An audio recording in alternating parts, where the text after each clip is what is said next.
Rigby picks up the rice in the church where a wedding has been. Lives in a dream, waits at the window, wearing the face that she keeps in a jar by the door. Right on the other side of these hedges is where the concert took place. We can't get back there now because it is a children's playground. I can show you what it looks like now, but I physically can't get into that area because of the security and the protection for the kids who play there. Right now, at this time, at this moment, there are no kids here, which is why I'm allowed to come back here. But this is where John and Paul first met. On the little stage that was set up in the backyard of the school, Ivan Vaughn, who was a schoolmate of Paul's, but who lived in John's neighborhood, said the two of these guys got to come together because they can solve this problem and they together can fix what I just saw John do up on that stage in front of the small audience. This was only their second performance, the Quarrymen. Up until now, they really hadn't been getting out in front of the crowds, in front of an audience very much. But they were practicing for this day, and they were invited to come here and play, hopefully to attract teenagers to the church. It was a family day event. Mom and Dad brought the kids, and all the families in this community came to this feat. It was more than just one day. It spread over several days, and the whole area, the whole part of Woolton turned out for this. Everybody loved the big day. Paul lived in a different community and had nothing to do with this, knew nothing about this. In fact, it's a pretty good hike. Paul had just turned 15 years old, about 3 weeks before this. John was about to turn 17 a couple months after this, so they're almost 2 years apart. But after John and Paul met and Paul solved the problem, John went across the street where he performed that night and he put on a flawless performance because Paul corrected the tuning of his guitar. It was tuned like a banjo because it was a skiffle band and they were playing skiffle music and just now getting to understand a little bit about rock and roll, which John liked. But the rest of the members of the band only wanted to play skiffle. When Paul joined the band, a lot of the skiffle devotees faded away. Colin Hampton, Len Gary, Rod Davis, they all wanted to stay with the skiffle music. They didn't see any future in rock and roll. But Paul and John went on to do something that nobody could have imagined. They delivered the right message at the right time to the right audience in the right place. And then the Beatles began their final concert tour in America through August of 1966. That was a tour where I got to see the Beatles. Best concert of my life. First concert I ever saw. I was 17 years old. I will never forget that. And that's why I'm here. Because I get an entirely different sense, an entirely different perspective on who the Beatles are when I see truly the humble beginnings of these young kids. They created their own music. They weren't playing other people's music after a period of time. They did, in concerts, they did play Chuck Berry, they did play Little Richard, but it was out of respect for them. But the Beatles brought the perfect message to the most receptive audience at the time of need in a long period of mourning. Their timing was perfect. Let's take a walk across the street now. I'm standing in the back of the first graveyard of St. Peter's Church. This graveyard is important because when I show you the headstone that we're going to visit in a few moments up front, you're going to get, like I'm getting, a much better perspective of who the Beatles are and what Liverpool meant to them and how they brought it to the world. Liverpool, it's the big exporting port for England. This is where the American ships came across the Atlantic and dropped off all the supplies that Franklin Roosevelt said was our lend-lease. We're leasing them and we're lending these items, these weapons of war, to Winston Churchill in England to fight against Nazi Germany.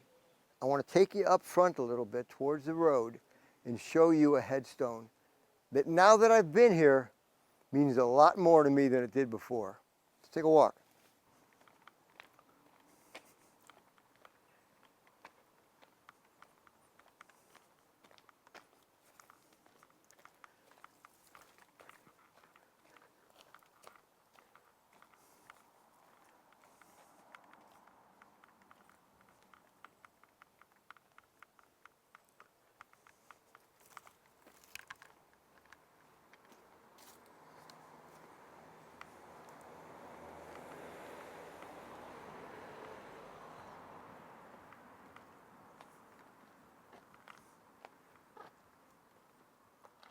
Tucked away in all these gravestones is a rather new gravestone here of Eleanor Rigby. We're in John Lennon's neighborhood, in a church in his community. But this is a good distance from Paul McCartney's section of Liverpool, of Woolton. This is not a place where Paul McCartney would come. But yet, Paul McCartney wrote a song about Eleanor Rigby, which was a gravestone in the graveyard. Paul McCartney didn't come into this neighborhood, didn't play in this neighborhood, lived a good distance away and a heck of a long walk. Back then, I'm sure transportation isn't what it is like now.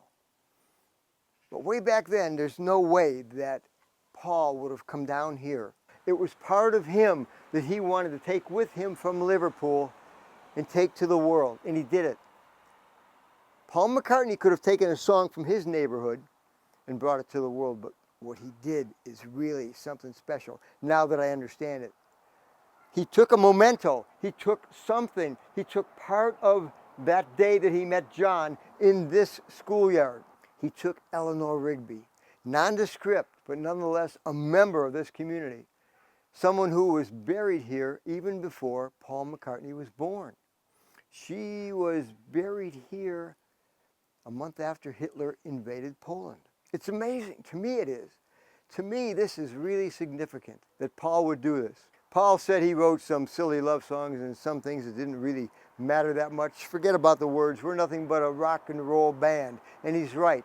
That's all they were, a rock and roll band. But they had a method to convey a message. And Paul wanted to bring with him something from the day that he met John Lennon in this schoolyard. I doubt that he ever came back here since that time. But it was a part of Paul that always traveled with him, and he wanted the world to know about it. He wanted to convey it through the media that he knew how to use, and that was his music, his songs, and his performances. I flew on a plane, I took a train, I took a bus, but I knew someday if I had to get here by walking, I would have done it. And I'm so glad I came here. I'm so glad you came with me. So at least you can understand my perspective on who the Beatles are and the effect they had on us in the United States. Church. I'm standing right next to St. Peter's Church, and walking through here, everybody points out to me that I have to go see the gravesite of Eleanor Rigby. The church bells are still ringing. She was buried here 3 years before Paul McCartney was even born, 3 months after Ringo was born, and she has no real significance to anybody but her family until Paul McCartney told the world about Eleanor Rigby. And now the whole world knows the name. You have to, just to understand the way the Beatles, who started from absolutely nothing, like Eleanor Rigby, and rose up to have such a voice, to have such a method of conveying a message to the American people and to the world about changing things for the better.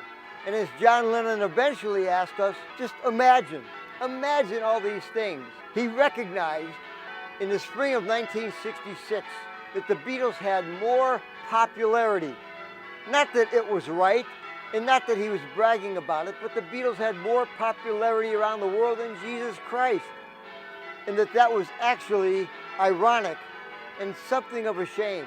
And for that, they got blasted before they were about to embark on their final American tour in 1966. He was questioned about that, they were made fun of, they were denigrated, and they were actually insulted because of what John said, but he wasn't saying it the way they took it. There are so many different modes of expression, different methods of conveying a message, and John Lennon was trying to say, we have to imagine a better world. And he recognized the power that the Beatles had through their music, that what we had to start doing was using that music to convey messages, to express yourselves, to better the world. So up in Montreal, he had his bed in for the purpose of calling attention to the inhumanity of the United States in the Vietnam War.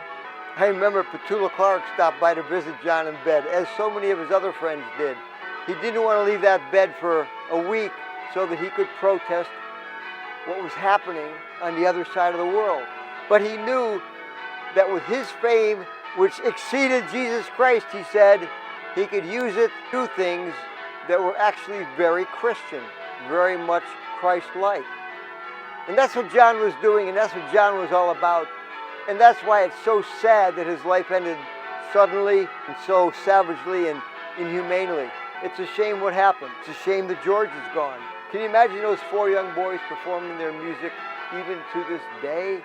The impact they would have.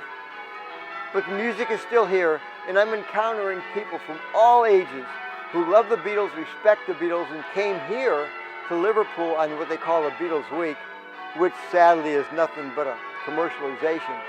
But when you get away from all of that and you come here to see these things, the things that really matter, and the things that remind you that these 4 young boys rose from the bottom of Liverpool society to the top of the world, and it all ended much too soon. But they're never dead, they're never gone, because we still have their music, we still have the memories, and we still appreciate, and even appreciate more, just who they are. But across, you can see the peak of the church gymnasium, the church auditorium. It was there on the evening of July 6, 1957, where the Quarrymen performed another concert indoors, and John Lennon got 20 Flight Rock perfect, all because of Paul McCartney. He was so thrilled that he got it right, and he was so thrilled with the way this young kid, Paul, taught him how to properly perform the song. 2 weeks later, he asked Ivan Vaughn, can you go to that Paul and ask him if he wants to be part of the band? John didn't even ask him himself. So Paul came to find John, and he said, yeah, I think we can get together, we can perform, we can work together. Let's go over there to the school's gymnasium, and we'll see where the concert took place that night.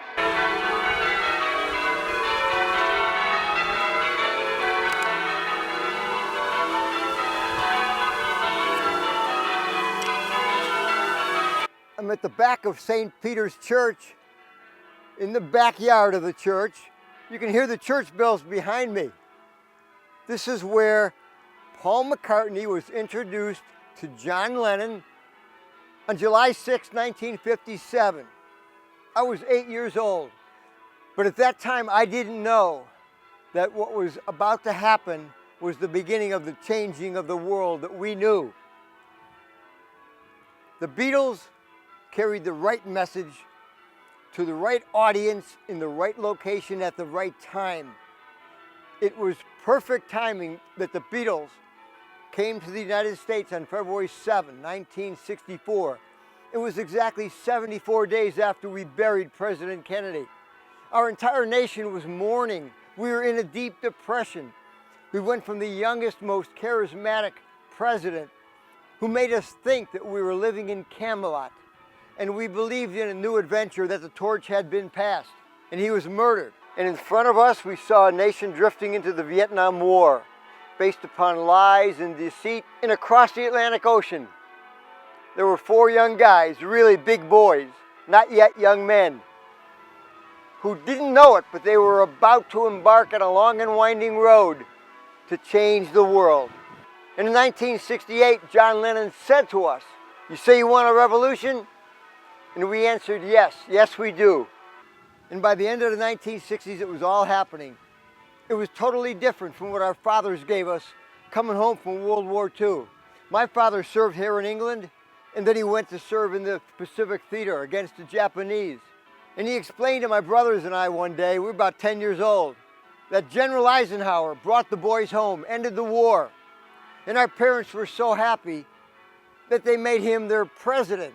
To them, they were still in the military. They were marching to the same military beat that they had marched to during World War II, and they were successful. So throughout the end of the 1940s, when the baby boom started, in the 1950s, when most of us who remember our fathers and what they did in World War II, when we were born, we knew the world that they gave us. Everybody had short hair, but these young boys had long hair. They had a different appearance. They had a different attitude. The way they conducted themselves, the way they acted was totally different. And the music was our music. It was something we never heard before. When we first heard She Loves You, Yeah, Yeah, Yeah, it was kind of silly, but we didn't know the difference. It's not a great piece of music, but to us it's a great song. Because she loves you, and you know that can be bad. But she loves you, and you know you should be glad. She loves you, yeah, yeah, yeah. She loves you, yeah, yeah, yeah. With a love like that, you know you should be glad. With a love like that, you know you should be glad. With a love like that, you know you should be glad. Yeah, yeah, yeah. Yeah, yeah, yeah, yeah. It meant so much to us. It was telling us we're going in a different direction. We're going to our own direction. Our heart continues to beat. In 74 years, my heart has never missed a beat. And that beat is the beat of rock and roll. That's the beat that we hear. That's the beat that we understand, and it's our beat. And we loved it. Even though our parents may have disagreed with some of the things that we wanted to do, some of the thoughts we were thinking, and some of the things that we were saying, and the songs that we were singing. It was us. It was our beat. And it all started right here on July 6, 1957, when Paul McCartney met John Lennon.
This is the church hall. This is where John Lennon performed at the concert that evening after being instructed by Paul how to play 20 Flight Rock. I'd love to get inside. They say it's going to be open during the week, but it's not open right now. We just may have to come back. But this is a place that I got to see.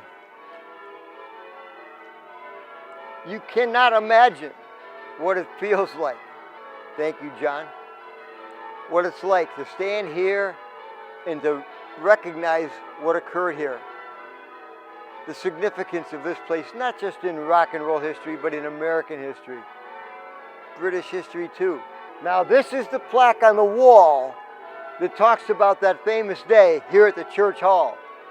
It says the Quarrymen, featuring Bob Griffith, Colin Hanton, Rod Davies, John Lennon, Pete Shotton, and Len Gary performed on the afternoon of July 6, 1957. I was 8 years old at St. Peter's Church Feet. In the evening before the performance in the hall, Ivan Vaughan, who sometimes played in the group, introduced his friend Paul McCartney to John Lennon. As John recalled, that was the day that I met Paul, that it started moving. I've been told that they met in the churchyard behind the church. And then John came over here that night and performed. This plaque says that John met Paul inside this church where Ivan Vaughan brought Paul to meet John. We got to get to the bottom of this. I'm back in Woolton, in Liverpool, at St. Peter's Church, in St. Peter's Church Hall, where John and Paul first met on July 6, 1957. And with me is my new friend, Pam. She was here on the day that John met Paul. Now, she was only 6 years old. But Rod Davis, one of the Quarrymen, and you'll see his interview on my channel, it's already there. His father was taking pictures. He took pictures every year. He did. And he took pictures that year, July 6, 1957. And he even got Pam in one of the photographs. You'll see here. Which one are you in the photographs? Right, that is me. I was a 6-year-old flower girl in a pink silk dress, with little stars on and a big collar. I remember my dress because I never had things like that when you were 6 in those days. But it was beautiful. And I was with the retiring queen on the lorry. And we had a retiring queen and we had a new queen. She was on a separate lorry, but I wasn't with her. And between us, there was a lorry with a group on, which was the Quarrymen. They were right in front of you. They were between our 2 lorries, yes. I didn't see them because well, if I did, I don't remember them. Yeah. But that picture shows that they were there between that. The reason they were there is because we realized that we weren't getting teenagers at our fete. And we'd heard that one of our members of our youth club, John Lennon, had started a group at his school. And we thought if he brought his group to the field, then his school friends would come to the garden fete and maybe their girlfriends. And we'd get the teenagers coming to see what was going on. So we asked John if he'd like to come along, and he said yes, he would, and brought them along. And then we said, well, would you like to play on the back of a lorry? Now, that didn't work because lorries in the 1950s were lots of vibration and noise. So they just sat on the lorry. There's John there sitting on the lorry, and the other members of the Quarrymen sitting around. And then eventually, when we got to, we had the crowning of the Rose Queen on the field and all the things going on. Which field? The church field, behind the church, which is now the church school, where the church school is now built. But it was a field behind the church. And the church owned that field. It was given to the church for the extension of the graveyard. But when we needed to build a new school, because our old school wasn't fit for purpose, that was the only land we had. So we built a new school on there. So when you're on the street looking at the school, yeah, is it off to the side or is it behind? It's behind all the hedges, behind the cemetery? It's behind the cemetery. Okay. It's up the side of the church and at the back. And there was a raised platform, which is where we had the crowning of the Rose Queen. The Quarrymen were performing as a different part of the field, and they were performing on there. Were they on the same platform where you crowned? No. They were further back? Yes, you can see from this picture, that's where they were. That's quite a well-known picture. And they were standing on, I think it's a platform, it looks like it, because the children are below it. And they were playing on the field. A friend of mine heard them on the field. She knew John from the youth club, and she heard them. She said that unfortunately they weren't very good, but it was only the second time they'd ever played in public, so it's not really surprising. But they played on the field on that, and then in the evening they came over to perform in the hall, this hall that we're standing in. Where we're standing that right we're now. having, yes. We had a big band. The George Edwards band, and they were playing for dance in the evening, and we invited the Quarrymen to play. I think they must have played in the interval. I don't know that, but probably.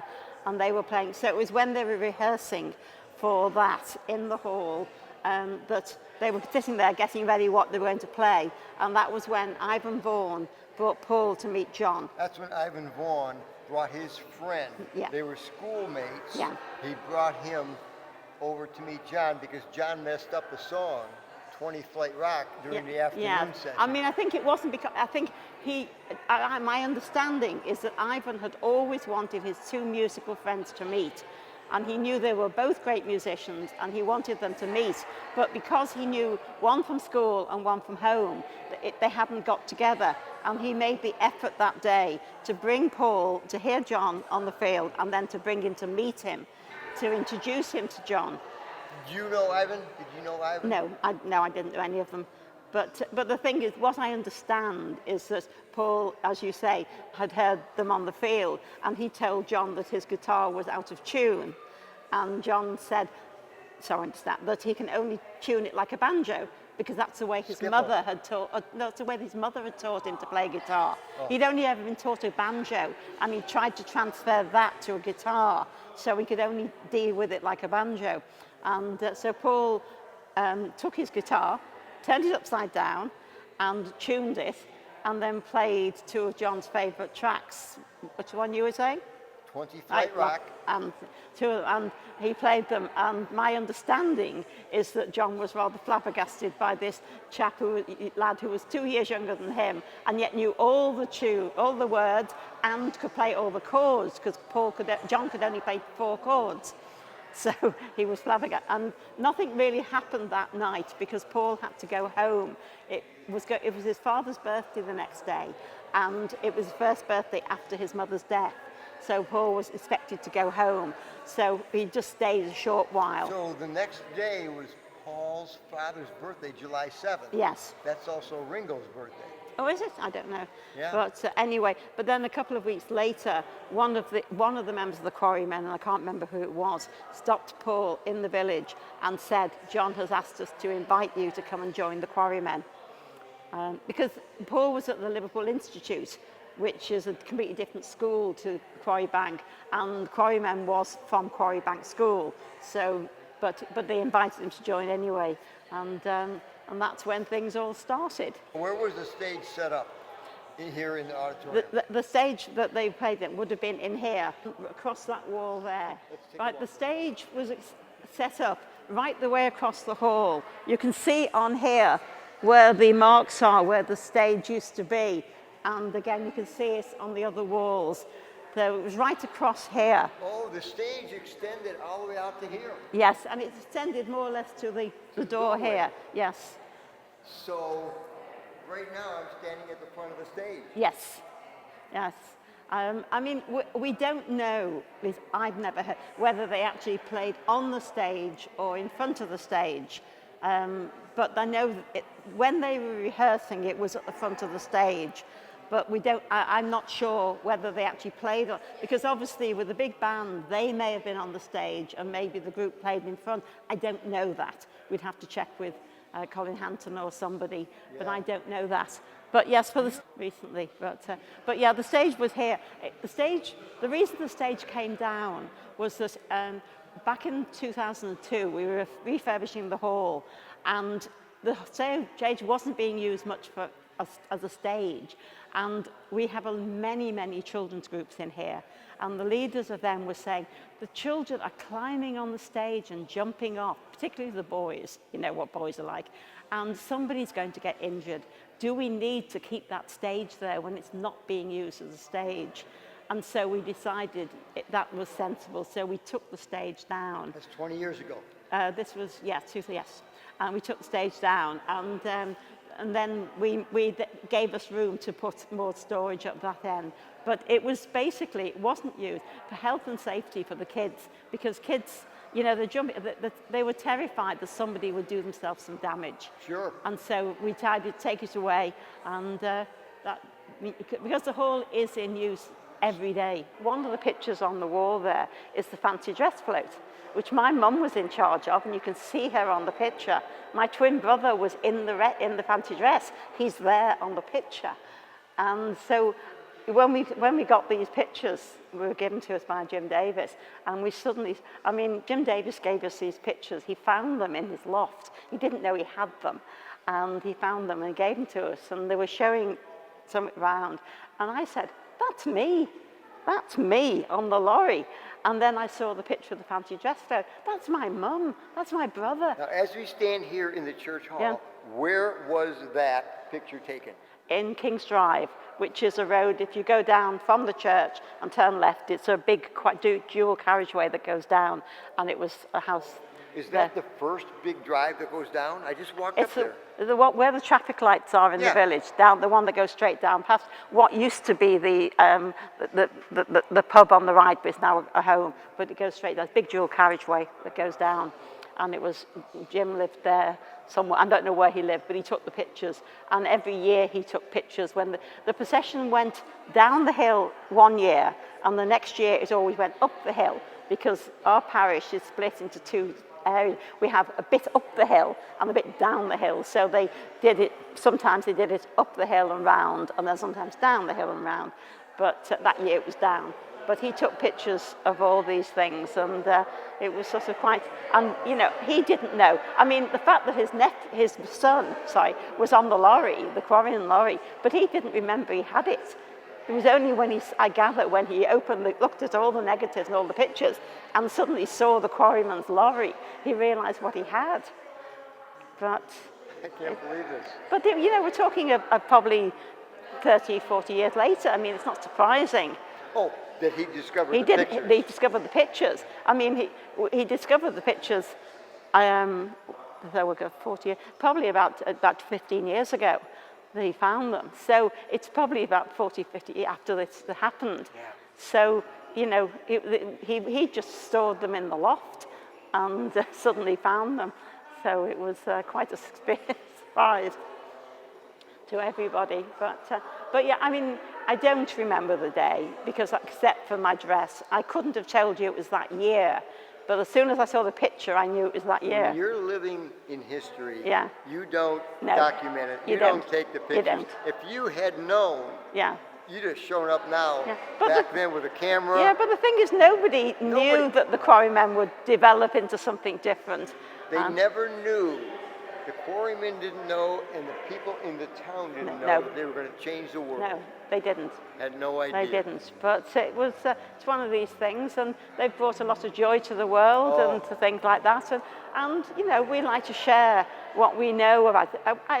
I think many of us feel that we could know more, but we don't. But we share what we do know with the people that come here, and we meet people from all over the world. We have some fantastic people, particularly this weekend, the long weekend, and we meet people from all over the world, and it's great to be able to share what we do know. And they're always so chuffed to see me and see that I was here, but even though I don't remember any more than my dress. But they don't seem to mind that. No, I don't mind it at all. But I can't believe that I walked in here, and as soon as I walked in, the girls behind the desk pointed to you, because they knew you would be the one I'd want to talk to. I mean, the guides that come round, all the guides that bring parties around the church and to the hall and things during the week, they all know me. So if I'm walking perhaps out of church and there's a party there, the guide will usually say, "Oh, this is the lady I was telling you about," to his people. They all know me, and they all know what I've experienced. So, but it's fun. It's fun. But I mean, people are lovely. I mean, they're happy when they come here. So it's always good to share. I'll tell you what, I walked in here, I walked up the driveway, I didn't know if the door would be open. I saw the door open, I said, good, I can get inside. Then I walked in, and I didn't have to say a word. The girls pointed to you, and you smiled, and you brought a smile to my face, because I didn't know it at the time, but you were the one I was looking for. So it's absolutely unbelievable. No, well, you're very welcome. Yes, and we're glad to see people. And I mean, obviously, the hall has changed quite a lot, but then that was because it's a working hall. And if you were here this time next week, this hall would be full of children, preschool children. There would be toys everywhere and tables drawing. And I mean, because every Monday we have a preschool group here, Monday afternoon. And so it's full of kids. And kids, that's what you attracted to the feet back in 1957. And that's why you attracted the Quarrymen. And that's why you got to be at the beginning of history. Beautiful.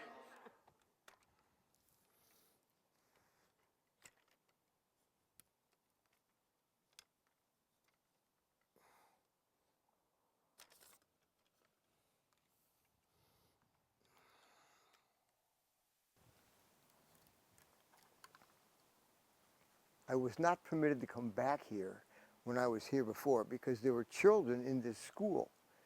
This school was built on the property behind the church. And the playground is set up. Of course, after 66 years, things have changed. Across the way, behind that little fireplace, that little wooden, it appears to be a wooden wall with a stone front on it, right behind there, up against that wooden fence, that's where the stage was set up. That's where John Lennon performed for the first time that day. And that's where, according to the people who were here that day, Rod Davis, that's where John brutally mangled 20 Flight Rock. So for that reason, Ivan Vaughan, who was a friend of both John and a friend of Paul McCartney, said these guys got to get together because Paul can help John learn the music instrumentally and lyrically so that he could sing it and play it this night of the feat on July 6, 1957, across the street in the auditorium. For those of us who are in the city of Liverpool, in the town of Woolton, I've arrived at Quarry Street. This is where the Quarrymen got their name, because Quarry Street was the center of their little community, and this is where all the boys, all the kids hung around when they were in school. John's house is down this slope, or you can go down to the end of this hill and make a left. At the bottom of this hill is where Strawberry Fields is located. We're going to take a walk down the bottom of the hill. Well, I made it to Strawberry Fields. This was John Lennon's hangout, right down the hill from Quarry Street. He and his buddies would play over here. Aunt Mimi would hear them talking about some of the things they were doing. And she said, John, the police are going to arrest you, and they're going to hang you. Aunt Mimi, his mother's sister, was raising him. And she warned him that the police were going to catch him. They're going to hang him for all the bad things he was doing down here. And in the song Strawberry Fields, he says there's nothing to be hung about. Because he was saying, we didn't do anything wrong. We're just playing, having a good time. We're just boys. We're not hurting anybody. Don't be afraid, Aunt Mimi. There's nothing to be hung about. I'm standing in the Strawberry Field. It's changed so much over the last 7 decades. We're approaching almost 70 years since he was here playing and enjoying himself, and all of his buddies down here. It was his childhood home of Liverpool. But Liverpool can be a very nice place in some locations if you've got the money to participate. John didn't. Let's take a walk down to John's house, see where he lived. He and his buddies would play over here, and Aunt Mimi would hear them talking about some of the things they were doing. And she said, John, the police are going to arrest you, and they're going to hang you. We have to remember that Aunt Mimi took the place of John's mother. I'm now in Strawberry Field. It's a garden, it's a park, it's a little recreation center. It's nice, it's actually very beautiful. But it has been built up and it has been so commercialized since 70 years ago. It's been almost 7 decades since John Lennon played here. It's been changed quite a bit because of the commercialization and the fact that people want to come through here and walk through here and just enjoy Strawberry Fields because John Lennon says Strawberry Fields forever. It's a beautiful park, as most parks are. But this was John Lennon's park, his hometown, and it's a bit of what he brought with him around the world, and he translated it into his music. Let's take a walk down to John's house, see where he lived. This is the childhood home of John Lennon. He moved in here with Aunt Mimi. Well, I didn't want him wasting his college time and missing lectures by wasting his time playing the guitar. Whereas his training would last. These things come and go. They're playing a guitar 1 week, everybody's clamoring for them, then they disappear. Nobody ever hears of them again. They moved from another location to this location as he got into his teenage years. And he'd pick me up, you know, and kisses on the cheek. Baby, can I have a guitar? And he hadn't any money to get a guitar. There was only me could buy him one. And I remember we went to Liverpool, and we went into a guitar shop, you know, they were all over the place. I didn't know anything about them, so he chose one, and it was £17. It's on a 4-lane street. It's a busy avenue, Men Love Avenue. There's a grassy median in the middle, and there's 2 lanes in each direction on each side. It's a busy street. It's a busy road. I did not envision this because knowing how poor they were when John was growing up. And this was his home until he went to the art school in Liverpool. John, wanting to be an artist, when the Casbah was just opening up, when Pete Best became their drummer, and Mona, his mother, was opening up the Casbah, they couldn't get it open because they had to have it painted. So John and Paul and George volunteered their services and they painted, and John's artwork was expressed on the ceiling and the walls. And Cynthia, the woman that he married, she also came down to the Casbah and helped decorate. John, Paul, and George were willing to do anything. That's how much they loved what they were doing. The important thing was that they got to play and perform and write and create their own music. It all started here for John Lennon. The house where Paul McCartney grew up is directly behind me. Paul lived here with his brother Peter Michael, who was called Mike, with his mother and father. His father was named James, and Paul's real name is James, but they called him Paul, like they called Peter Michael Mike. Now Mary is his mother. Mary died when Paul was still a teenager. He was a young man. Paul lost his mother on October 31st, 1956. Paul was only 14 years old. She died of complications from surgery for breast cancer. She didn't die of the breast cancer. The song Let It Be, Mother Mary, come to me, speaking words of wisdom, let it be. That's the mother he lost. Paul rode the school bus down at the end of the street every day, and he met a young boy in the school bus. His name was George Harrison. And they talked about guitars and music. Some of the Quarrymen left because they didn't want to go towards the rock and roll that Paul wanted the group to perform. So Paul said, let me bring my buddy George. And he brought George into the group. Then it became John, Paul, and George. And it was a couple years later before Ringo joined the group. But they had Pete Best as their drummer during the 2 years from 1960 to 62. Behind me is the Penny Lane Hotel. This entire area, Penny Lane Barbershop, Penny Lane Hotel, the Penny Lane Surgery, the Penny Lane Bank is right behind this building. Everything here is Penny Lane. It's cute, and the people here love it. This is their community, and they're proud of it, and they're proud of the fact that Paul took this community, put it into his song, and took it around the world. And that's why I'm here. It's just the weekend. You can't get your hair cut there. All right, I'll wait and come back tomorrow. Ah, yeah. I'm here from the United States. Oh, yeah? Yeah. Have you enjoyed yourself? And I got my camera. Oh, yeah. Did you grow up here? I'm born bred down here, yeah. And you don't live around the corner. Right around the corner? Yeah, yeah. So I'm here in Penny Lane. Yeah. And I'm visiting with some of the local people. Yeah. What's your name? Mike. Mike, I'm Tom. I came to visit Penny Lane to see all the people in the neighborhood, and I just want people to see what Penny Lane is all about. Good, you're doing well, yeah. And we are actually going to Penny Lane Wine Bar now, us, me and my friends here. Oh, really? Yeah. No kidding. So when you were growing up here, were the Beatles popular? Were they? Well, I was a little bit young, but my brothers bought all the records, but it was the biggest thing ever.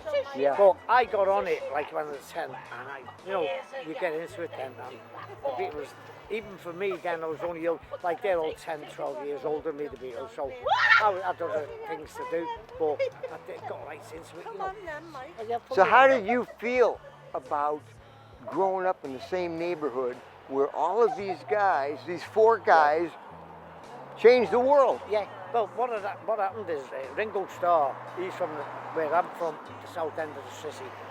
And I've been out, but what happened is Ringo's from Paul and John from up here, but we've moved up this neck of the woods, we've moved on. But where I'm from, where Ringo's from.